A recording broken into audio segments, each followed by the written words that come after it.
Ah hello les croqueurs croqueuses, j'espère que vous allez bien. Ce samedi c'est vidéo tuto Fimo réaliste, je vous en avais parlé la semaine dernière dans la vidéo Ask comme étant ma création préférée du moment. Donc bah écoutez, la voici, la voilà. Excusez-moi d'avance pour ma voix si elle flanche juste un petit peu, mais je suis légèrement malade en ce moment. Bref, sans plus tarder, on va commencer ce tuto 100% Noël, le premier de la saison. Je vous laisse avec la description du matériel qu'il vous faut pour réaliser la magnifique Elsa. Et comme toujours, restez jusqu'à la fin parce qu'on s'y retrouve pour le rendu. Donc pour réaliser cette création, vous aurez besoin d'un rouleau, d'une aiguille, d'un outil en silicone, de Douting Tool, d'un scalpel, d'un pinceau fin, d'un coton-tige, de pâte chair claire, bleu mais également jaune clair, d'un nombre incalculable de couleurs de gouache, de vernis et également du patron. On commence par prendre notre pâte chair claire que l'on étale, on applique le patron dessus pour découper la forme générale. Et je repasse ensuite toutes les grandes lignes pour que ce soit juste plus facile par la suite. J'applique mes yeux que j'ai cuits au préalable, pardon. Donc je les fonds dans la création avec les paupières.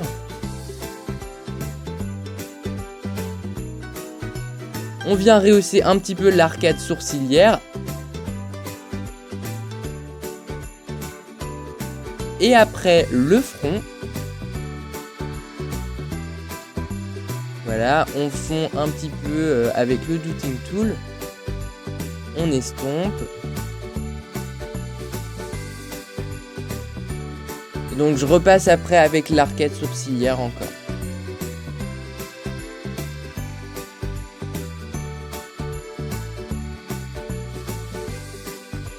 On rehausse ensuite le bas du visage que l'on fond avec le haut avec l'aide du Douting Tool. Donc voilà, on estompe bien correctement. Et puis quand on a quelques petits défauts comme ça, on rajoute des petits bouts de pâte à droite à gauche. Le nez avec juste une boule que je fonds comme d'hab dans la matière. Et puis bah petit à petit on vient la travailler, on vient l'affiner, le sculpter, bref, vous savez quoi faire en regardant la vidéo. Les petits trous. Et donc j'ai trouvé une nouvelle technique, c'est d'utiliser le pinceau pour estomper, ça fait aucune marque pour les petits détails et tout, c'est super. Je rehausse ensuite je rehausse ensuite le menton.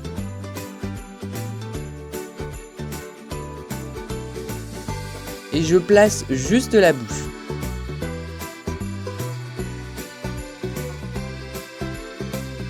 Oui, je la place et je la fais.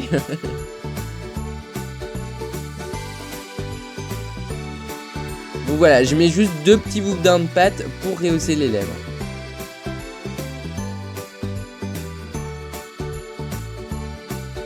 Faites attention quand même pour la bouche parce que c'est quand même une étape assez compliquée dans le visage. La petite fossette. Et après je passe à l'oreille. Franchement l'oreille, j'ai fait un vrai zigouigoui. J'ai absolument pas suivi le modèle pour l'oreille. Donc ne vous embêtez pas non plus si vous le faites. Franchement faites un petit zigouigoui à l'intérieur, ça suffit largement. C'est une oreille, hein, c'est pas non plus parfait. Le buste auquel on donne un petit peu plus de perspective et de relief. Et je redessine le cou.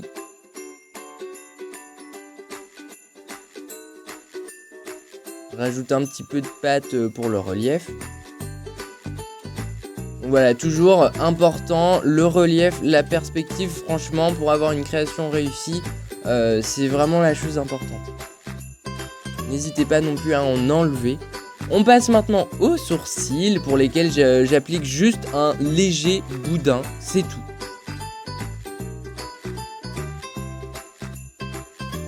Et je texture bien entendu par la suite la texture des poils, la fameuse.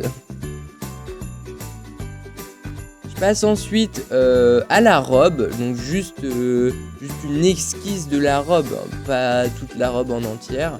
Et voilà, franchement, pour les motifs de la robe, ne me suivez pas, j'ai complètement raté la texture de la robe, donc franchement, faites tout sauf ce que j'ai fait. On passe maintenant aux cheveux, donc j'ai fait petit compartiment par compartiment, si je peux appeler ça comme ça, pour avoir juste du relief plus facilement. Donc on fond chaque compartiment dans l'autre et ainsi de suite, voilà. On donne un petit peu de relief, c'est toujours la même chose, relief, perspective, c'est la règle. Et je viens juste esquisser la matière des cheveux avec le Dotting Tool. Donc on va toujours du plus gros en fait du détail au plus fin. Franchement je fais la base de la texture et après j'affinerai par la suite.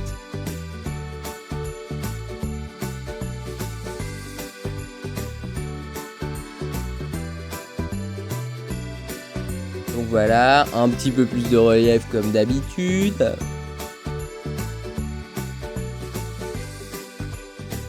De la profondeur dans les cheveux.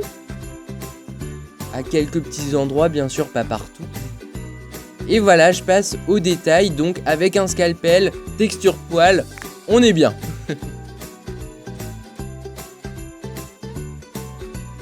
Donc bien sûr, comme d'habitude, toujours dans le même sens. On doit respecter le sens qu'il y a sur la photo. Les cils, donc là j'ajoute juste une petite plaquette de pâte que je viens cisailler, bref vous avez vu. Voilà le rendu à la fin de la sculpture, on va pouvoir passer ça au four. Donc voilà, passez ça au four en suivant les instructions qu'il y a sur votre paquet de pâte polymère. Et maintenant on passe à la peinture, donc je commence par les ombres du visage qui sont pour le coup un petit peu trop sombres, on est d'accord. Donc là il n'y a pas de secret, il faut vraiment bien observer la photo de départ parce que sans ça vous ne pourrez pas faire des ombres réalistes. Je passe aux ombres des cheveux, je garde exactement la même couleur que pour le visage, j'ai pas changé. Les highlights des cheveux, on est en tuto make-up. Je passe aux yeux bleus, super joli. La base comme d'habitude. Après la pupille en noir, on l'a fait assez grosse quand même la pupille. Les contours en noir pareil, l'eyeliner. Et on n'oublie pas l'éclat qui fait juste toute la différence. Eyeshadow, bien sûr, on n'oublie pas, c'est la Reine des Neiges, c'est pas n'importe qui. Le rouge à lèvres également.